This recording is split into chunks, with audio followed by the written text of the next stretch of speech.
네, 하나님 말씀은 요한복음 1장 16절입니다.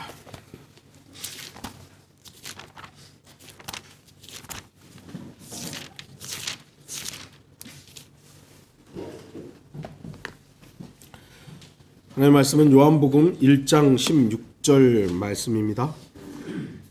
제가 말씀을 읽도록 하겠습니다. 우리 모두가 그의 충만한 데서 받았으니 은혜 위에 은혜니라. 오늘 말씀의 제목은 모든 것이 은혜입니다. 기독교에서 은혜라는 말을 참 많이 사용합니다. 기독교 용어 중 은혜라는 말을 가장 많이 사용하지 않을까 싶을 정도로 신자들은 은혜라는 말을 입에 달고 삽니다. 그런데 정작 은혜가 무슨 의미를 담고 있는지 정확히 알고 있는 사람이 얼마나 되겠습니까?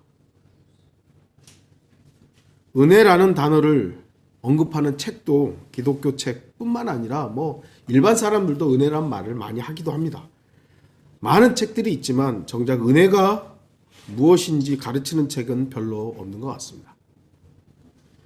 이 시간은 성경에서 말씀하는 은혜가 무엇인지 일부분만 살펴볼 겁니다. 은혜라는 내용은 정말 방대합니다. 그래서 아주 일부분만 다룰 것입니다. 주목하십시오. 은혜는 우리 인간의 노력이나 주도적인 반응이 아닙니다. 은혜는 전적인 하나님의 역사에 따라 우리의 구원과 삶 전체에 미치는 것입니다.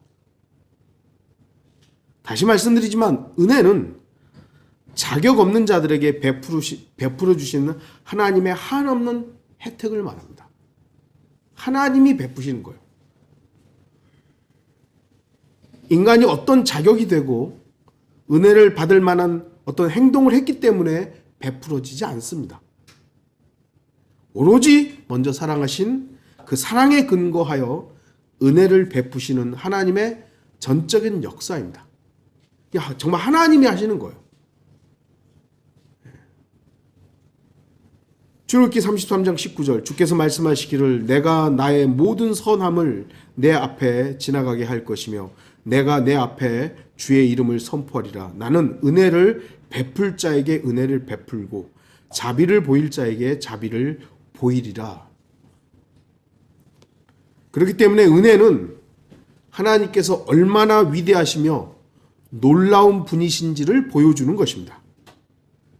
은혜란 단지 성도가 받는 도움과 누리는 기쁨에만 한정되지 않습니다. 은혜는 하나님의 영광을 온 몸과 삶으로 경험함으로 감격에 겨워 그분을 찬양할 수밖에 없도록 만드는 근원입니다. 그러니까 하나님의 은혜를 내가 충만히 누린다면 하나님을 찬양할 수밖에 없어요. 은혜는 추상적이고 감상적인 어떤 감정이 아니라 삶 전체를 통해 경험하는 실제여야 합니다. 하나님의 그 은혜를 우리는 그저 이성적으로 그렇지가 아니라 우리의 삶 전체로 이게 바로 하나님의 은혜지라는 것을 우리가 경험해야 되는 것이죠.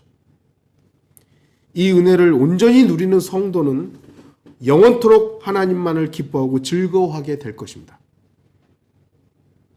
2024년도 며칠 안 남았죠? 한 해를 한번 돌아보십시오. 하나님의 은혜 없이 되었던 일이 있었는지. 제가 항상 연말에 말씀드리지만 내가 하나님을 위해서 무언가를 했다.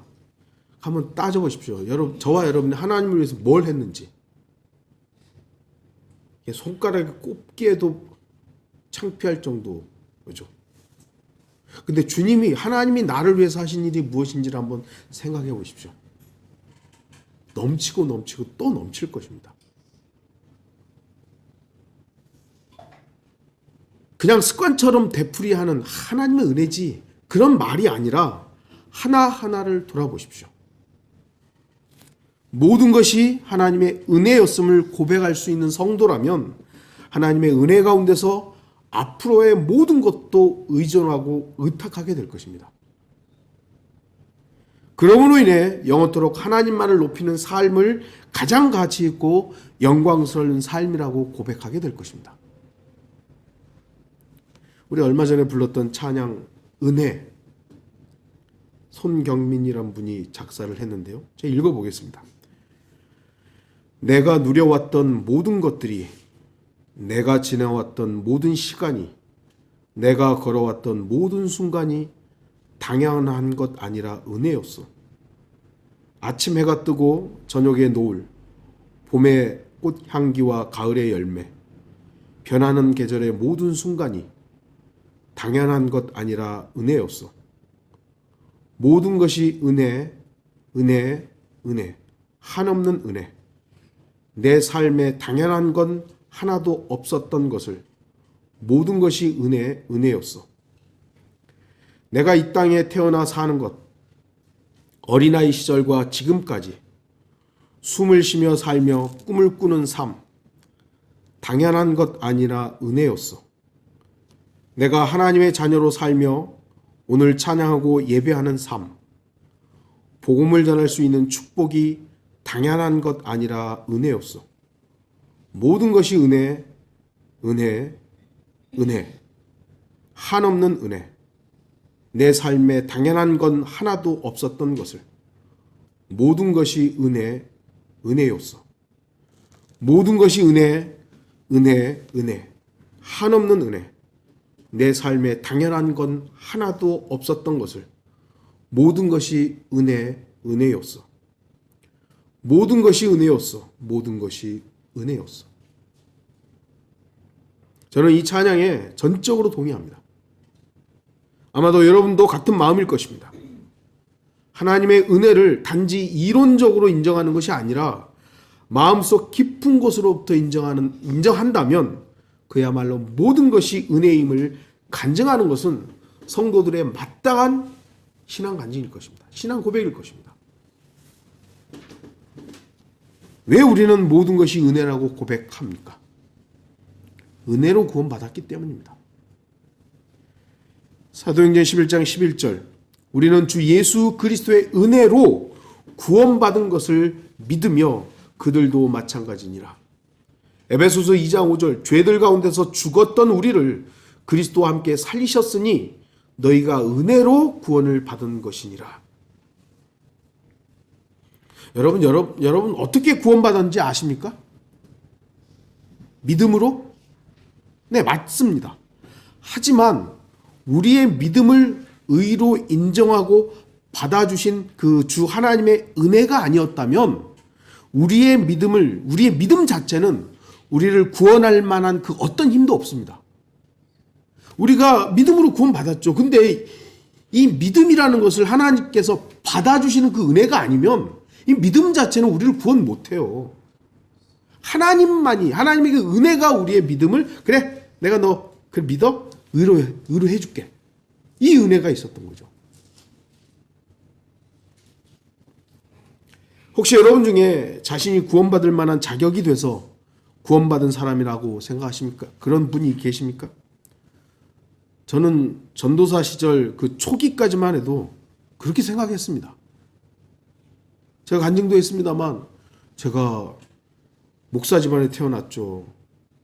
어렸을 때부터 교회 다니고 뭐 학생 때는 학생회장도 하고 뭐 성경 퀴즈 대회 하면은 뭐 그냥 뭐 잘하고 신학교 가가지고 전도서도 하고 정말 열심히 했죠. 그래서 저 같은 사람은 구원받을 것이라고 생각했고요. 저 같은 사람이 아니라면 누가 구원받을 수 있을까? 그렇게까지 생각했었습니다. 그러나 바로 저의 그 생각과 믿음이 저를 구원받을 수 없는 자리에 있게 했던 것입니다. 하지만 저는 하나님의 은혜로 제가 죄인이라는 것을 알게 되었고 그 죄의 자리에서 눈물을 흘리며 통회하게 되었습니다. 제가 죄인의 자리에 섰을 때 주 하나님께서는 은혜로 저에게 구원의 손을 내밀어 주셨습니다. 그리고 십자가에 못 박힌 그 손이 저를 구원해 주셨습니다. 저는 그 어떠한 행위로 구원받은 게 아닙니다. 저의 그 전까지 했던 모든 것들이 저를 구원한 게 아닙니다. 전적으로 하나님의 은혜로 저는 구원받았습니다. 여러분은 어떻습니까? 혹시 여러분 중에 자신의 의로움이나 여러분 자신의 선행을 통해서 구원받은 분이 있습니까? 제가 아는 한 없을 겁니다. 저나 여러분이나 모두 오로지 하나님의 은혜로 구원받은 사람들입니다. 아닌데요. 저는 제가 좀 착해서 그런데요. 제가 믿음이 좋아서 그런데 혹시 그런 분 계세요? 빨리 생각 바꾸셔야 됩니다. 오로지 하나님의 은혜로 구원받은 사람들입니다. 이 사실은 우리 그리스도인들이 어떻게 살아야 하는지를 명백하게 규정하는 기초입니다. 나는 은혜로 구원받은 사람이지. 아까도 말씀드렸지만 우리의 믿음이라는 것은 우리의 믿음으로 구원받은 것도 맞지만 그 믿음은 하나님이 받아주셨기 때문에 그 믿음이 의미가 있는 것이지 우리의 믿음 자체는 아무 힘이 없어요. 그래서 우리는 내가 받은 구원은 하나님의 은혜구나. 이 기초 위에서 시작해야 됩니다. 이 은혜를 잊기 때문에 은혜의 삶이 아닌 자기 삶을 살게 되는 겁니다. 내가 잘나서 그런 줄 알아요. 내가 뭐 똑똑해서 내가 교회 열심히 다니고 내가 뭐 소위 말해서 복음 준 것만 아니고 거리에 설교하니까 내가 구원받았다고 착각하는 거예요. 그렇지 않잖아요. 구원이 우리 자신의 행위가 아닌 은혜로 된 것임을 성경은 명백하게 지적합니다. 로마서 11장 6절 은혜로 된 것이면 더 이상 행위가 아니니 그렇지 아니하면 은혜가 더 이상 은혜가 아니니라. 그러나 행위로 된 것이면 그것은 더 이상 은혜가 아니니 그렇지 아니하면 행위는 더 이상 행위가 아니니라. 은혜에다가 자꾸 행위를 끼워 맞추는 것은 그 은혜를 의미 없게 만들어버리는 것이죠. 하지만 이 시대의 기독교는 하나님의 은혜로 받게 된 구원을 인간의 행위, 죄인들의 선으로 바꿔치기 하려고 하는 것입니다. 하나님 우리를 구원하지. 너도 좀 뭐 좀 해. 네가 믿었다고 끝나는 게 아니라 너도 좀 뭔가를 해야지 구원받은 거지. 그래서 인간이 무언가를 해야 하고 믿음만으로 구원받는 것이 너무나도 미안했던지 인간의 행위도 하나님의 은혜의 보탬이 되어야 한다고 가르칩니다. 그러나 성경은 전혀 그렇게 말씀하지 않습니다. 갈라디아서 5장 4절 율법으로 의롭게 된 너희는 누구든지 그리스도가 무용하게 되고 은혜로부터는 떨어져 나갔느니라. 디모데후서 1장 9절 하나님께서 우리를 구원하시고 거룩한 소명으로 부르심은 우리의 행위에 따라 하신 것이 아니라 그분의 목적과 은혜에 따라 하신 것이니 이는 세상이 시작되기 이전에 그리스도 예수 안에서 우리에게 주신 것이라. 죄인이 구원받은 이유는 지극히 은혜로우시고 자비로우신 하나님의 사랑에 기인합니다. 결코 우리의 행위에 따라 구원받지 않았습니다. 어리석은 종교인들이 구원의 출발을 인간이 스스로 무엇인가를 할 수 있기라도 한 것처럼 여기는 것은 교만으로부터 출발한 겁니다. 정말 그 바짝 낮아진 그걸 바로 겸손의 자리라고 할 수 있다면 바짝 엎드려진 나는 죄인입니다. 거기서부터 출발해야 되는데 하나님 저도 좀 뭔가 보탬이 돼야 되죠. 내가 믿었다고 요거 알량한 요거 말고 내가 그래도 주님을 위해서 뭔가 좀 할게요. 아버지 하나님은요 아들 하나님의 행위 말고는 받을 게 없습니다. 받으실 수도 없어요. 그래서 우리가 어떤 것을 했다 했을 때는 오로지 예수 그리스도를 근거해야만 되는 거예요. 그거 없이 저와 여러분의 어떤 땀만 흘리는 또 열심히 뭔가를 했다. 그건 내려놔봐요. 확 불에 타버릴 겁니다. 정상적인 성도라면 누구라도 자신이 받은 구원은 오직 하나님의 은혜였음을 간증할 겁니다. 왜 우리는 모든 것이 은혜라고 고백합니까? 성도의 모든 삶이 하나님의 은혜이기 때문입니다. 디모데전서 1장 14절 우리 주의 은혜가 그리스도 예수 안에 있는 믿음과 사랑과 더불어 넘치도록 풍성하였도다. 여러분의 풍요로움 누구로부터 시작했습니까? 아니면 반대로 여러분의 빈곤이 누구로부터 시작했습니까? 부와 풍요, 가난과 빈곤은 어쩌면 세상의 기준일지도 모릅니다. 물론 성경에도 부와 풍요, 가난과 빈곤에 대해서 기록합니다. 그러나 구약과 신약의 차이를 구분해야 하는 하나님의 경륜의 기준으로 본다면 이 시대의 풍요로움은 물질적인 것에만 한정할 수는 없는 거예요. 물론 물질이 많은 것 성경에서도 부라고 풍요로움이라고 말씀합니다. 그러나 이 시대, 구약과 다른 이 신약 시대의 풍요로움은 과연 돈이 많고 뭐 많이 부자 그거에만 한정 지을 것인가? 그렇지는 않다는 것이죠. 그러면 예수님부터 제일 실패한 분이고 사도 바울도 실패했고 베드로도 실패했고 12사도 유다 이스카를 빼놓고 그 사도들은 다 실패자들이잖아요. 제대로 남긴 집도 없는데. 오히려 성경은 우리에게 만족하는 법에 대해서 가르칩니다. 디모데전서 6장 6절에서 8절 그러나 만족할 줄 아는 경건은 큰 이익이 되느니라. 우리가 세상에 아무것도 가지고 온 것이 없으며 아무것도 가지고 갈 수 없는 것이 분명하니 우리에게 먹을 것과 입을 것이 있으면 이것들로 만족할 것이니라. 만족하는 법을 배운다면 우리는 지금 우리가 누리고 있는 모든 것에 대해서 감사하며 그야말로 모든 것이 은혜임을 인정하게 될 것입니다.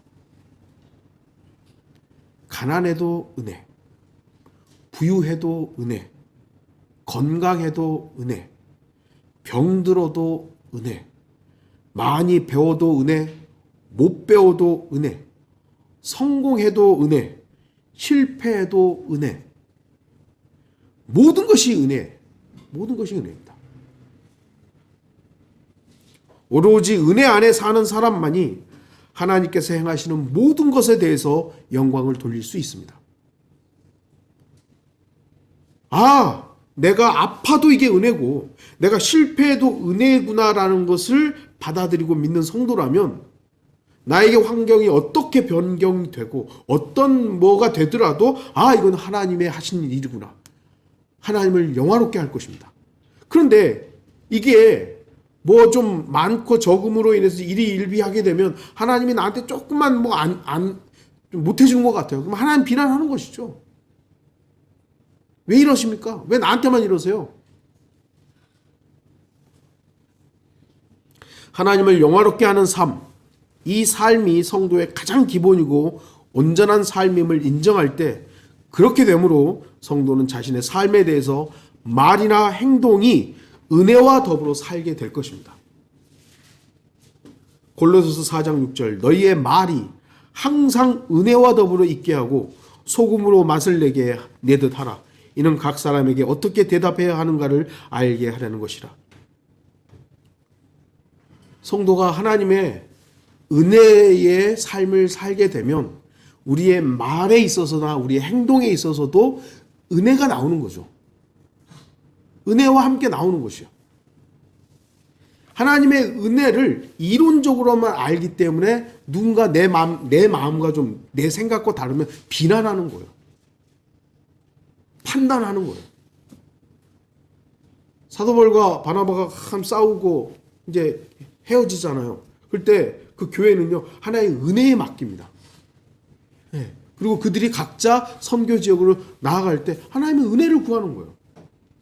그게 정상적인 그리스도인의 판단들인데 이게 우리가 한때 그랬습니다만 나와 좀 다르고 뭐가 좀 안 비난하고 마귀 자식이라고 구원 못 받았다고 그 일을 누가 하는 겁니까? 은혜를 모르는 사람이 하는 거예요. 그러니까 결국은 하나님의 은혜로 산다고 고백하는 성도와 은혜로 산다고 생각하는 사람의 삶은 분명히 차이가 있습니다. 이 시대의 기독교가 왜 타락했는지 아십니까? 아까도 잠깐 말씀드렸지만 기독교의 하나님을 무당이나 법사나 점쟁이들이 말하는 잡신과 동등하게 여기기 때문이에요. 심지어는 교회에 다닌다는 장로가 점쟁이한테 찾아가서 점을 보고 뭐 우스갯소리로 연초에 뭐 점쟁이 집사님 여기 줄 있어 뭐 이런 얘기 우리가 우스갯소리로 했는데 그게 진짜였던 거예요. 그게 버젓이 장로인데 뭐 무슨 장관을 하고 근데 점쟁이한테 가고 법사한테 가가지고 사주팔자 받고 뭐 받고 이런 일들이 왜 일어나겠어요? 결국 하나님과 그 잡신을 동등하게 여기기 때문이죠. 기복신앙은 기독교를 부패하게 만든 가장 치명적인 해악입니다. 돈을 사랑하는 것은 마귀가 퍼뜨리려는 마귀의 교리입니다. 여러분 돈이 필요 없지 않아요? 돈 다 저도 필요하고 여러분도 필요하고 우리는 돈을 벌기 위해서 일도 하고 열심히 땀을 흘립니다. 돈 필요합니다. 그러나 성경은 우리에게 돈이 필요 없다고 말하는 게 아니라 돈을 사랑하는 것이 모든 악의 뿌리라고 말씀하는 거예요. 그래서 우리가 돈을 사랑하려는 그 마음이 드는 순간 조심해야 되구나. 근데 오늘날 현대 기독교 돈을 따라 여기저기 움직이는 거예요. 교회들이. 하나님께서 주신 것들에 만족하는 것도 중요합니다. 하지만 주 예수 그리스도 바로 주님만이 나의 만족임을 고백할 때 우리는 모든 것이 하나님의 은혜라고 간증하며 살게 될 것입니다. 하나님이 주신 그 혜택이 넘치면 감사하고 돈이 좀 많이 벌리면 하나님 감사합니다. 이번 사업했는데 성공했는데 감사합니다 하고 만약에 사업이 망했어요. 그럼 하나님 왜 이렇게 나한테 모질게 대하실까? 그러다면 이 사람은 은혜를 모르는 삶을 사는 거잖아요. 다시 말씀드리지만 우리는 하나님 예수 그리스도 그 자체로 만족해야 됩니다. 그러면 어떤 환경이라도 우리는 감사하고 이게 은혜구나. 물론 우리도 인간의 본성을 아직도 입고 있기 때문에 사업이 잘 안 되고 몸이 아프고 그러면 힘듭니다. 막 갑자기 병을 얻었는데 여러분 이거 다 하나님의 은혜야. 이렇게 하는 건 좀 정신 이상한 거잖아요. 예. 그 순간에는 좀 위급하고 이게 하나님께서 나에게 왜 이런 부분을 주셨을까를 점검하지만 이것마저도 하나님의 은혜구나 라고 받아들인다면 우리는 하나님 그 자체로 만족하는 삶을 배우고 있는 겁니다. 왜 우리는 모든 것이 은혜라고 고백해야 합니까? 앞으로 누릴 것들이 넘치기 때문입니다. 고린도후서 9장 8절 하나님께서는 너희에게 모든 은혜를 넘치게 하실 수 있나니 모든 것을 언제나 너희가 필요한 대로 가질 수 있게 하심으로 모든 선한 일에 넘치게 하시려는 것이라. 성도의 삶은 하나님의 은혜로부터 출발하여 은혜로 살고 은혜로 마무리될 것입니다. 하나님께서 성도의 삶에 은혜를 넘치게 하시는 이유는 모든 선한 일을 넘치게 하시기 위해서입니다. 나의 선함이 아닙니다. 우리 교회 공동체의 선도 아닙니다. 우리나라의 선도 아닙니다. 하나님의 선입니다. 하나님의 선. 내가 선하다고 생각하는 것과 하나님이 선하다고 생각하는 것이 일치한다면 이건 참 감사한 일이죠. 근데 성경은 우리에게 뭐냐면 내 생각과 너네 생각이 좀 다르다고 성경은 이미 말씀하고 있어요. 그러니까 내가 생각하고 내가 바라는 것이 하나님과 일치될 가능성은 별로 없어요, 사실. 그래서 이 나라가 내 생각대로 움직여야 된다고 생각한다면 어쩌면 그건 하나님과 반대일지도 몰라요. 이 교회가 하고자 하는 어떤 일들이 하나님과 반대의 경우가 훨씬 많을 수도 있는 거예요. 하나님의 선한 일이죠. 하나님의 선한 일.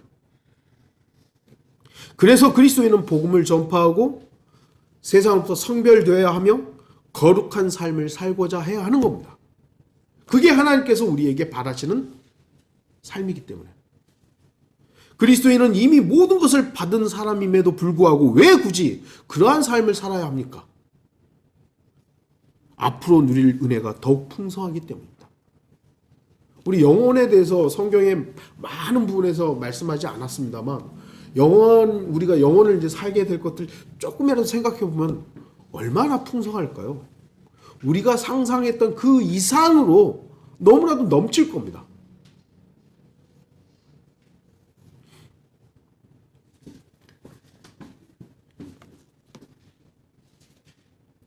물론 하나님께서 우리의 구원도 은혜를 주셨지만 우리가 받을 영원한 영광도 은혜로 주십니다. 부분적으로 성도들의 우리가 몸으로 행한 것들로 인해 받는 상급과 면류관이 있죠. 그리스도의 심판석에서. 하지만 그마저도 하나님의 절대적인 기준에는 기준 미달입니다. 우리가 아무리 이 몸으로 뭘 했어요. 그래가지고 그리스도의 심판석에서 판단받아서 상급을 받고 면류관을 받겠죠. 그런데 하나님의 절대 기준으로 보면 저나 여러분이 뭔가를 했다고 하는 그 기준이 만족하시겠습니까? 오로지 하나님의 은혜가 아니면 어떤 성도도 내가 받을 만한 행위를 했다고 주장할 수 없습니다. 그리스도의 심판석에서의 상급과 면류관도 은혜가 아니면 그 어떤 것도 받을 수가 없습니다. 성도의 삶은 언제나 은혜가 넘칠 것입니다. 이러한 넘치는 삶은 오로지 모든 것이 하나님의 은혜라는 것을 인정하는 사람에게 허락된 은혜로운 삶일 것입니다. 하나님의 은혜가 넘치는 사람은요, 자신에게 주어진 것들이 항상 충분하다는 것을 인정하는 삶을 살 것입니다. 그것이 어떤 의미에서 만족하는 것이죠. 고린도후서 12장 9절에 주께서 내게 말씀하시기를, 사도 바울에게 이렇게 말씀하시죠. 그리고 내 은혜가 내게 충분하도다. 내 능력이 약한 데서 온전하게 됨이니라 하셨느니라. 그러므로 내가 오히려 매우 기쁘게 나의 약한 것들을 자랑하리니 이는 그리스도의 능력이 내게 거하게 하려 함이라. 여러분은 지금 여러분이 누리고 있는 은혜가 충분하십니까? 저는 저에게 주어진 모든 것이 은혜임을 알기 때문에 모든 것에 만족하며 감사합니다. 남들이 볼 때는 그거 가지고 되겠어요?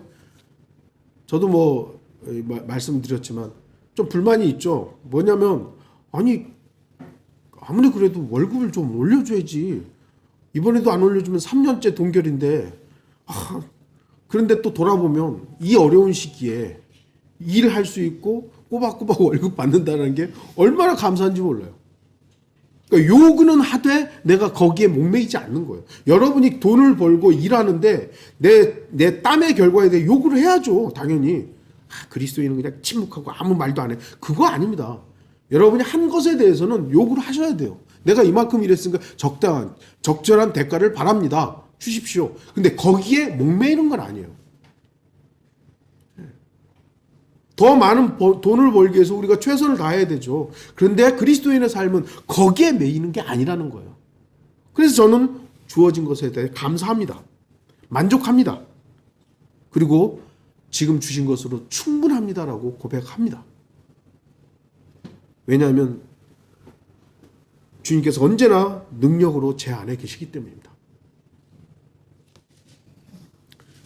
어떤 사람이 은혜를 받지 못합니까? 교만한 사람입니다. 야고보서 4장 6절 보시면 그러나 그가 더 많은 은혜를 주시느니라. 그러므로 그가 말씀하시기를 하나님께서는 교만한 자들을 대적하시고 겸손한 자들에게 은혜를 주신다. 하나님께서는 교만한 자들을 대적합니다. 대적한다는 게 원수라는 말이죠. 원수라는 말이에요. 반대로 겸손한 자들에게는 은혜를 주십니다. 말 그대로 교만한 사람은 하나님의 은혜를 받지 못하고 알지도 못합니다. 오히려 하나님의 원수가 됩니다. 교만은 모든 것이 은혜라는 그 출발을 인정하지 않는 겁니다. 하나님으로부터 출발했다는 걸 인정하지 않는 거예요. 그게 바로 교만이죠. 교만은 모든 것의 출발을 자기 자신에게서 찾는 겁니다. 그래서 루시퍼가 했던 것처럼 내가, 나 이렇게 하는 것이죠. 그렇기 때문에 교만한 사람은 하나님의 은혜 없이 살아갑니다. 하나님의 은혜 없이 사는 사람의 삶이 얼마나 비참한 삶인지 여러분들 아십니까? 세상에서 지금 제일 부러워하는 사람이 누굴까 했더니 그 뭐 트럼프도 있겠습니다. 일론 머스크 같은 경우 뭐 세계 최고의 부자 아니에요. 저는 하나도 안 부러워요. 근데 세상 사람들은 다 부러워하더라고요. 이제는 무슨 장관까지 한다 그러던데 그 사람은 뭐 아마 다 쓰고도 못 죽을 것 같은 그 어마어마한 돈을 가지고 있죠. 그럼 뭐 합니까? 그 생명 곧 있으면 끝나는데. 그리고 영원히 저주받은 곳에 있을 건데요. 그게 부러우세요? 그 사람은 하나님의 은혜를 모르는 사람이에요. 자기 자신의 똑똑함과 자기의 능력으로 살아온 사람이에요. 그래서 자기가 할 수 있는 걸 다 해요. 화성에다가 뭐 발사해서 거기 거주한다. 이야, 그런 발상을 누가 하겠어요? 마귀가 주는 아이디어죠. 하나님께서 주시는 지혜를 가진 사람은 그런 헛된 것들에 돈 쓰지 않습니다. 실제적인 것들에 우리가 이 땅에 그리스도인으로 살아가면서 어떻게 복음을 전할까, 어떤 삶을 살까에 대해서 아이디어를 갖는 것이지 그 엉뚱한데 시간 할애하지 않아요. 은혜를 모르기 때문에 그렇습니다. 결론을 맺겠습니다. 은혜, 모든 것이 하나님의 은혜입니다. 나의 구원, 나의 소유, 내가 섬길 수 있는 지역 교회, 내가 함께 기도할 수 있는 기도의 제목들, 사랑하는 가족, 일할 수 있는 직장과 직업, 건강, 모든 환경 등등등 다 하나님께서 주신 은혜입니다. 이제 며칠 후면 2025년이 시작됩니다. 어쩌면 너무나도 당연하게 2025년을 아무런 일 없이 시작할 수 있을 것만 같지만 당연한 건 없습니다. 아까도 우리 자매님 잠깐 얘기했지만 아까 뭐 비행기 추락해가지고 많은 사람이 지금 죽었을 거 아니에요. 그거를 뭐 누가 생각할까, 누가 기대했겠습니까?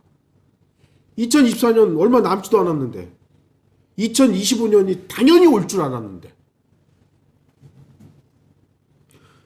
오직 하나님의 은혜로 주어지는 겁니다. 아니 혹시 2025년이 우리에게 혹여 주어지지 않는다 해도 그 무엇이든지 간에 모든 것이 하나님의 은혜라는 사실을 잊지 마십시오. 하나님의 은혜를 알고 인정하는 사람은 나 자신이 살기 위해서는 오직 하나님의 은혜가 필요하다는 사실을 인정하기 때문에 그 어떤 경우에도 하나님의 은혜의 보좌로 담대히 나아가려 합니다. 그렇게 할 때 하나님의 은혜를 발견하게 될 것이기 때문입니다. 히브리서 4장 16절 그러므로 우리가 은혜의 보좌로 담대히 나아가자. 이는 우리가 자비를 얻고 필요한 때에 도우시는 은혜를 발견하기 위함이라. 2024년 한 해가 지나간 한 해도 주님의 은혜로 살았습니다. 다가오는 2025년도 하나님의 은혜로만 사는 우리 모든 성도들이 되기를 바랍니다. 다 같이 기도하시겠습니다.